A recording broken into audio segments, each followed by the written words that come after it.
In March of 2022, Margaret Phillips, 74 years old and a retired school librarian from Dayton, Ohio, received a letter that stopped her morning coffee mid-sip. It wasn't a bill, a birthday card, or one of those medical appointment reminders she'd grown used to. No, this was from a law firm she didn't recognize, referencing the estate of a man she hadn't seen in over 40 years. The envelope was thick, heavy with legal documents, and something else she couldn't quite name. Margaret had lived a quiet, orderly life. Widowed young, she raised her daughter Emily alone, never asking for much and never expecting surprises.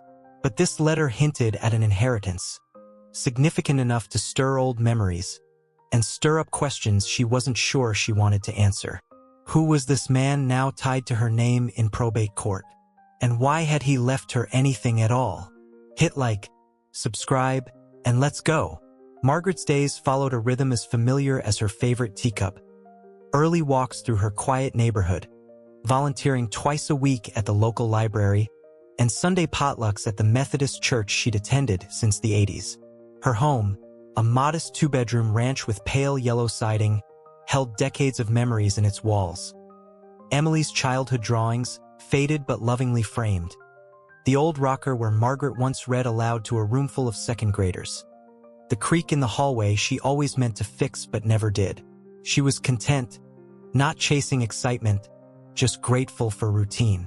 Her daughter lived 2 hours away with a family of her own, and though they didn't speak daily, they were close in that quiet, Midwestern way. Margaret never expected her life to take any sharp turns now, not at 74. But that letter on the kitchen table said otherwise. Something was about to shift, even if she didn't yet understand how deeply. It was a rainy Thursday when Margaret finally called the number listed in the letter. The woman on the other end, calm, professional, introduced herself as an estate attorney from Cincinnati.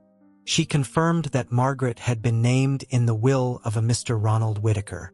The name stirred something faint in her memory, like a song she couldn't quite place. The attorney explained that Mr. Whitaker had passed away in January and left behind a considerable inheritance, with Margaret listed as a primary beneficiary. Margaret's mind raced quietly.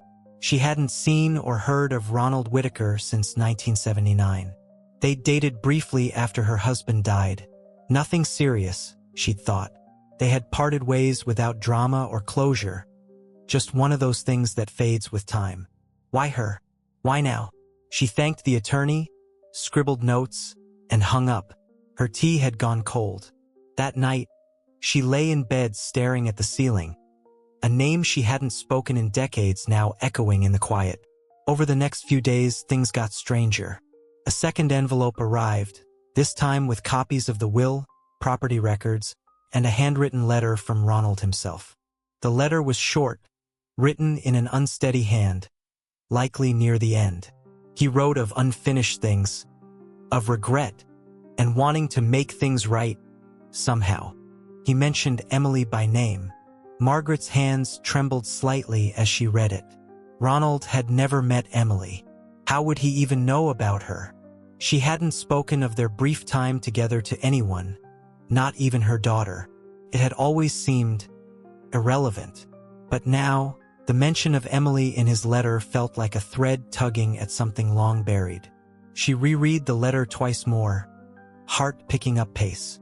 There was no accusation, no confession, just that vague but heavy tone of someone settling accounts. Margaret wasn't sure what it all meant yet, but for the first time, she wondered. Had there been more to Ronald's silence all those years ago?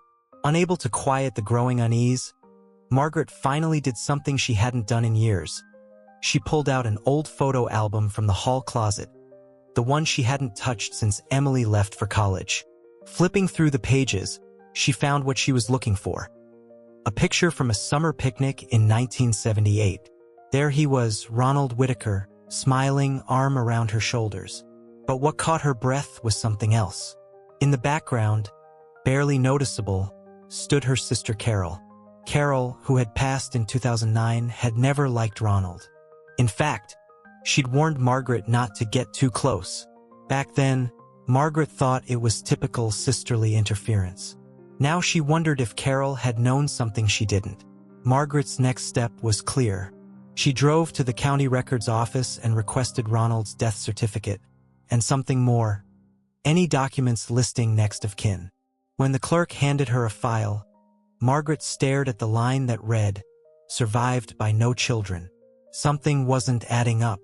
2 days later, Margaret received a call from the attorney's office again, this time with a detail that froze her mid-step in the garden. As part of the estate proceedings, a DNA test had been conducted for legal clarity. Ronald Whitaker had submitted one shortly before his death, naming a potential heir. The results had come in. The heir was Emily. Margaret's chest tightened. She sat down on the porch bench, gripping the phone with both hands. "He knew," she whispered, more to herself than anyone else. It wasn't just a passing relationship. It had been more, and she had never realized. Or maybe she had.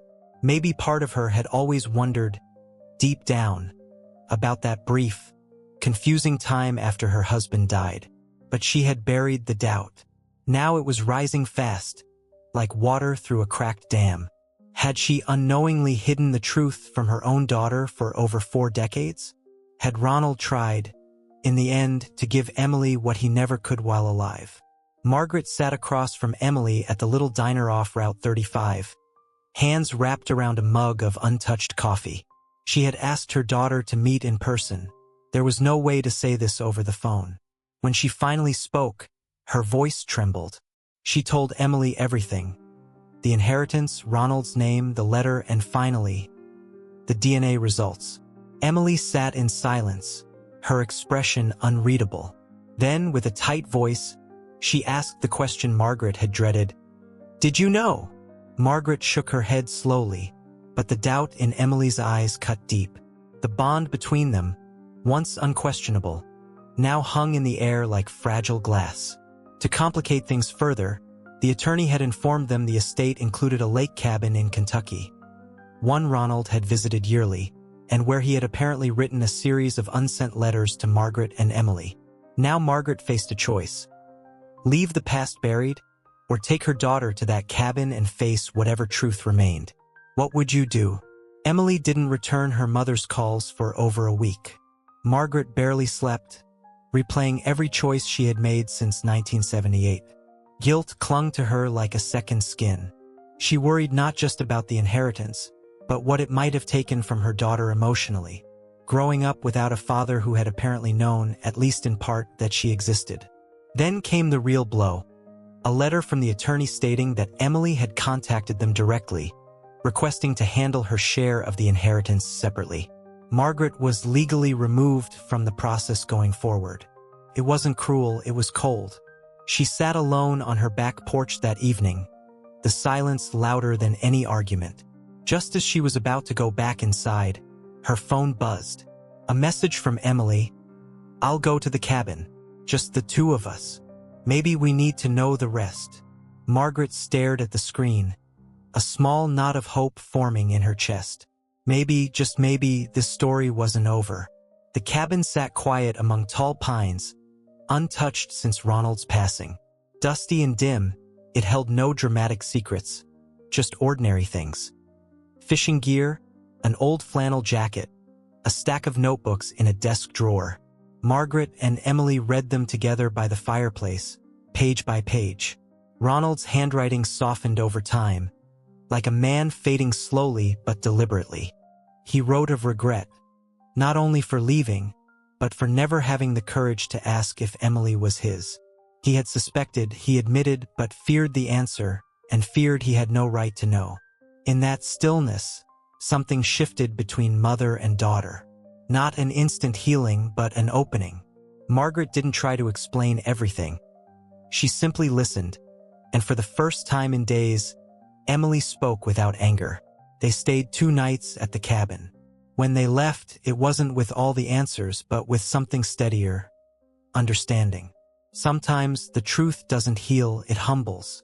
Months later, Margaret's days looked much the same. Morning walks, quiet afternoons, and potlucks at church. But something in her had changed. The The silence in her house didn't feel as heavy now. She and Emily weren't back to normal, but they called more often, sometimes just to sit on the line and say nothing at all. That was enough. The inheritance wasn't what mattered. In the end, Margaret gave most of it away, some to a local scholarship fund, some to Emily's children's college accounts. What she kept was one notebook from the cabin, tucked in her nightstand. On harder nights, she reread it, not to dwell, but to remember how fragile and beautiful the truth can be when finally spoken.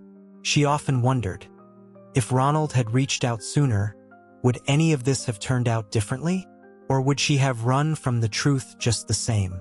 What would you do if a hidden truth risked everything you thought you knew about your family? Would you open the letter, or let it stay sealed?